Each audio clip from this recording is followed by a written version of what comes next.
Deus da família, abençoe o meu lar. Deus da família, vem minha casa edificar. Faça morada eterna em nossos corações. Deus da família, és o Deus do nosso lar. Sei que em minha casa estás, sempre cuidando do meu lar. O Senhor é o meu pastor e nada faltará, pois sei que tu és fiel, tu és fiel a mim. Sei que os meus filhos crescerão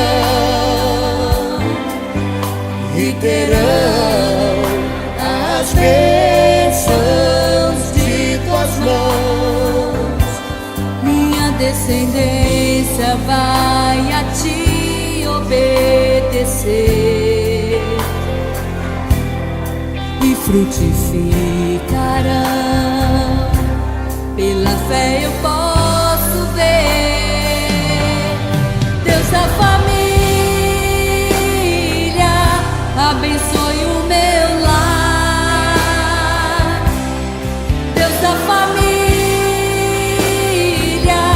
vem minha casa edificar. Faça morada eterna em nossos corações. Deus da família, és o Deus do nosso lar. Deus da família, abençoa o meu lar. Deus da família, vem minha casa edificar. Faça morada eterna em nossos corações. Deus da família, és o Deus do nosso lar. Deus da família, és o Deus do nosso Lar.